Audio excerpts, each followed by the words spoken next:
आज हम बात करेंगे कि अगर नाक के अंदर जो है वो एब्सेस बन जाता है और वहाँ से ब्लीडिंग स्टार्ट हो जाती है या पीप जो है वो आना स्टार्ट हो जाती है और उसके बाद ज़ाहिर है बहुत सारे मसाइल हैं। और अगर इस तरह का मरीज़ छोटा बच्चा है तो फिर उसको संभालना और उसके लिए उसको मैनेज करना बहुत ज़्यादा मुश्किल हो जाता है।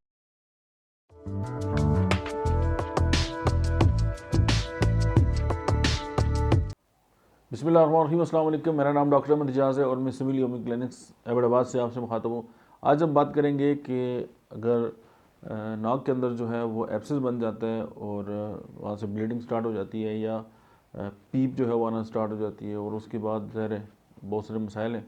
और अगर इस तरह का मरीज़ छोटा बच्चा है तो फिर उसको संभालना और उसके लिए उसको मैनेज करना बहुत ज़्यादा मुश्किल हो जाता है और फिर ज़ाहिर है हलक और वो पूरा एरिया जो है वो डिस्टर्ब हो जाता है।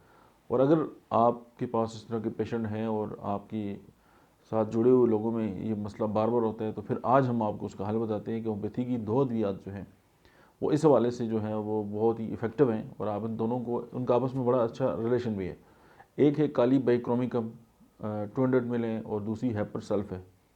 और हैपर सल्फ का ये कमाल है कि एब्सेस जहाँ पे भी हो तो आपकी फ़र्स्ट जो मेडिसिन आती है वो उनमें इस दवा का जो है वो शुमार होता है। तो आप एपर सल्फ जो है वो 200 में सुबह शाम इस्तेमाल कर सकते हैं और काली बाइक्रोमिकम जो है वो सुबह शाम इस्तेमाल कर सकते हैं। जिससे न सिर्फ ये होगा कि जो नाक के अंदर एब्सेस हैं उनसे जो है वो जान छूट जाएगी बल्कि एक लंबा अरसा तक जो है वो मेडिसिन पेशेंट जो है वो ठीक रहता है।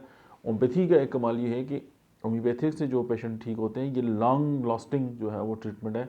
एक लंबे अरसे तक जो वो ठीक रहते हैं और बाद में तो ये बीमारी वापस भी नहीं आती क्योंकि इसका जो एक्शन है वो आपकी जो वाइटल फोर्स है उस पर और आपका जिस्म जो है उसकी इम्यून सिस्टम पे है। क्योंकि जो बाकी तरीका इलाज हैं वो बैक्टीरिया को मारेंगे, वो वायरसेस को मारेंगे, वो फंगस को मारेंगे, लेकिन होम्योपैथी आपके इम्यून सिस्टम को जो है वो डेवलप करेगी। तो जब आपका इम्यून सिस्टम डेवलप हो गया तो उसके सामने यानी इम्यून सिस्टम के सामने दुनिया का कोई बड़े से बड़ा वायरस जो है वो कोई वैल्यू नहीं रखता। आप कोविड को ही देख लें तो होम्योपैथी जो है वो कमाल है और मतलब साइड इफ़ेक्ट भी नहीं है और रैशनल जो है वो ट्रीटमेंट है। मुझे उम्मीद है कि ये वीडियो आपकी ज़रूर काम आएगी और अपने सर्कल में आप इसको ज़रूर शेयर करें। Thank you very much.